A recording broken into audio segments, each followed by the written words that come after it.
it's incredibly important to realize the gravity of the decisions you're making. And I was married very young. I got married at 19. So Wow.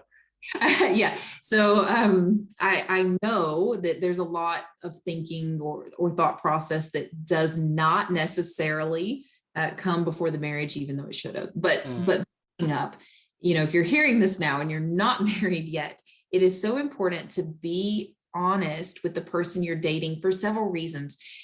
And I would encourage you to think of it this way. If I bring this up and it causes us to break up, I dodged a bullet. Because if it was coming up now, it's never going, if you don't like someone who smokes Yeah. and you're being married to someone thinking that, well, they're married now, they're going to be more responsible and stop smoking.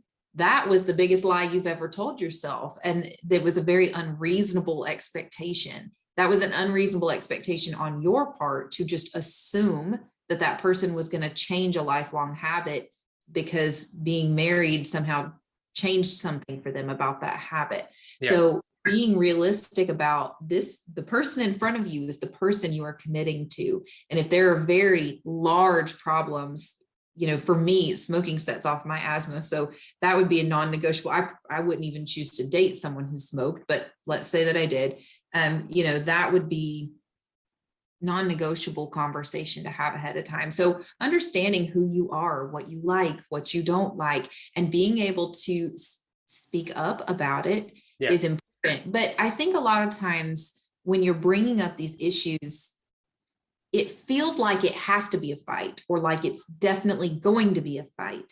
And if you can approach it collaboratively, which I think is the theme behind all of these topics that we've brought up, is that the person sick, it's that collaborative conversation. I can't force you to take this medicine. Or with a job, you can't force your boss to give you a raise, but you can try to collaborate with them for success in that avenue. And it's the same thing with a relationship. You and I are in a relationship. We are working together towards a common goal. We both want to be happy. We both want to be fulfilled. Hopefully, we both want to support each other, to support each other's dreams and goals and outcomes. And hopefully, we only want to put each other in situations where we're both comfortable. Hopefully we care if the person that we're with is uncomfortable at, parties. And, for example, my husband was in the military before we got together, and he'd been in a war zone, conflict zone. And he has a lot of issues with, fireworks. I'll just say, we don't go places 4th of July in the US. We don't go places where there's going to be fireworks. We don't go to loud, crowded bars on New Year's, because that's not good. It's not a good place for him emotionally ever to be in a really loud, crowded, rowdy environment. Or there's a lot of scenarios like that. I love him. I care about him. Do I love watching fireworks? Sure, I do. Am I going to force him to come with me to watch that, knowing that it's going to be completely overwhelming to him? No, because I care about him way more than I care about watching these fireworks live. Or maybe one year I might decide to go with my best friend and, but if you truly care about the person, you care about them more than you care about these other little things. And when you're approaching the conversation, it should feel collaborative. I want to talk to you about something, and telling them, I'm nervous to have this conversation because I'm afraid you might get mad at me. Yeah. Being honest, putting those hard feelings out there in the middle of the room, and helping to set them up for success. So if I came to you and I said, okay, I've got this thing that I need to talk to you about, but I'm really nervous about it because I kind of think you're going to be upset, but it's really important to me, and I need us to have this conversation. In your mind, you're already like, oh, okay, she's nervous. I need to try to I need to try to help calm her down. Or she said that she's nervous. I'm going to get upset. Let me see if I can just go ahead and calm myself down, or prepare myself for whatever the conversation is going to be. When you set that up, the other person can go ahead and start making adjustments to being more open to the conversation. And saying, you don't need to do this and you don't need to do that. I think most of us at this point have heard it needs to be more about you. You know, it makes me uncomfortable when we go to these crowded parties because it really triggers my anxiety and I feel really overwhelmed. But I've never said it to you before because I know that you like to go to those parties and I don't want to be, you know, the killjoy here. And I want to be with you because I like being with you, but that situation is just so overwhelming and I don't know what to do. You don't have the solution. You can present the problem and see what that person has to say about it.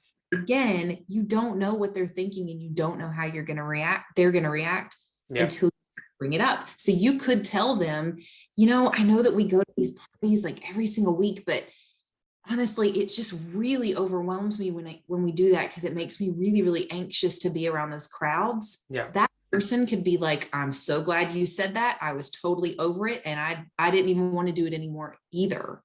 They could react that way. You don't, if you don't say it, or they could say, well, this is the only way that I ever get any fun in my life. And it's absolutely essential. And I'm never going to give it up. Well, that's not what you wanted to hear, but it's good to know it now because just like the raises, we don't give raises around here. Okay. That's important information that I need to know so that I can make a decision. Am I able to get over the party thing? Or is this something that's such a big deal that it's a deal breaker? You know, you won't know, but you don't, instead of saying like, we're not going to these parties anymore, or if you want to go, that's fine, but I'm not coming with you. How is the person ever going to be able to react well to that? How could they ever respond to, oh, okay, I totally get it. That makes sense. Sure, we don't have to do it anymore. They're never going to react that way. When you're in, you know, knives out, throwing down ultimatums. But when it's more about me, it makes me anxious. I don't know what the solution is because you really enjoy these parties and that I hate them. What do we do about this? And see what that person comes up with. Make it collaborative. You come up with a, maybe the solution is that you don't mind that he's going to the parties as long as you can stay home with a good book. And maybe that works for you guys. Every couple is different. Some couples, I mean, with my husband, our dynamic would not, we're either going to do it together or we're not going to do it.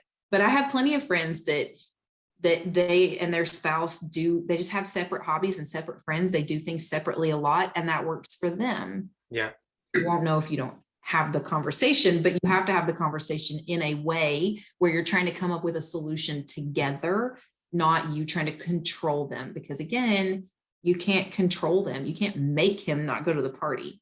It's true. Julie, so thank you so much for bringing that up and also sharing valuable lesson for our audience.